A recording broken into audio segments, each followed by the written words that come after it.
భారతదేశంలో ఉన్నటువంటి హైందవులందరికీ కూడా ఆరాధ్య దైవమైనటువంటి వెంకటేశ్వర స్వామి సన్నిధిలో ఆ లడ్డూ ప్రసాదం అంటే స్వామివారియే గుర్తొస్తారు.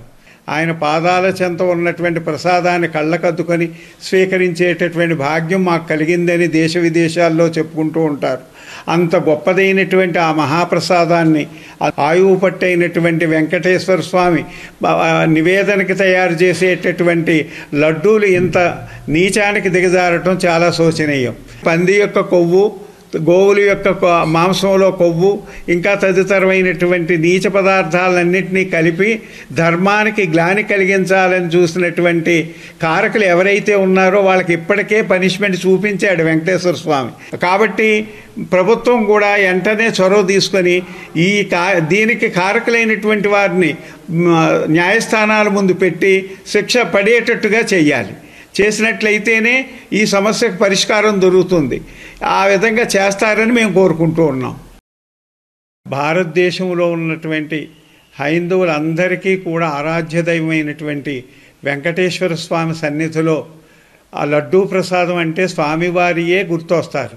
ఆయన పాదాల చెంత ఉన్నటువంటి ప్రసాదాన్ని కళ్ళకద్దుకొని స్వీకరించేటటువంటి భాగ్యం మాకు కలిగిందని దేశ విదేశాల్లో చెప్పుకుంటూ ఉంటారు. అంత గొప్పదైనటువంటి ఆ మహాప్రసాదాన్ని ఆయువు పట్టైనటువంటి వెంకటేశ్వర స్వామి నివేదనకి తయారు చేసేటటువంటి లడ్డూలు ఇంత నీచానికి దిగజారటం చాలా శోచనీయం. పంది యొక్క కొవ్వు, గోవుల యొక్క మాంసంలో కొవ్వు, ఇంకా తదితరమైనటువంటి నీచ పదార్థాలన్నింటినీ కలిపి ధర్మానికి గ్లాని కలిగించాలని చూసినటువంటి కారకులు ఎవరైతే ఉన్నారో వాళ్ళకి ఇప్పటికే పనిష్మెంట్ చూపించాడు వెంకటేశ్వర స్వామి. కాబట్టి ప్రభుత్వం కూడా వెంటనే చొరవ తీసుకొని దీనికి కారకులైనటువంటి వారిని న్యాయస్థానాల ముందు పెట్టి శిక్ష పడేటట్టుగా చెయ్యాలి. చేసినట్లయితేనే ఈ సమస్యకు పరిష్కారం దొరుకుతుంది. ఆ విధంగా చేస్తారని మేము కోరుకుంటూ ఉన్నాం.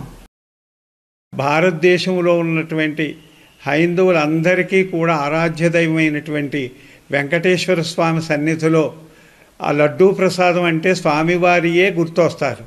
ఆయన పాదాల చెంత ఉన్నటువంటి ప్రసాదాన్ని కళ్ళకద్దుకొని స్వీకరించేటటువంటి భాగ్యం మాకు కలిగిందని దేశ విదేశాల్లో చెప్పుకుంటూ ఉంటారు. అంత గొప్పదైనటువంటి ఆ మహాప్రసాదాన్ని ఆయువు పట్టైనటువంటి వెంకటేశ్వర స్వామి నివేదనకి తయారు చేసేటటువంటి లడ్డూలు ఇంత నీచానికి దిగజారటం చాలా శోచనీయం.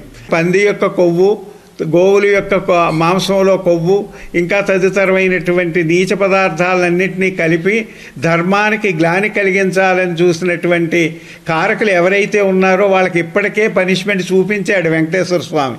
కాబట్టి ప్రభుత్వం కూడా వెంటనే చొరవ తీసుకొని దీనికి కారకులైనటువంటి వారిని న్యాయస్థానాల ముందు పెట్టి శిక్ష పడేటట్టుగా చెయ్యాలి.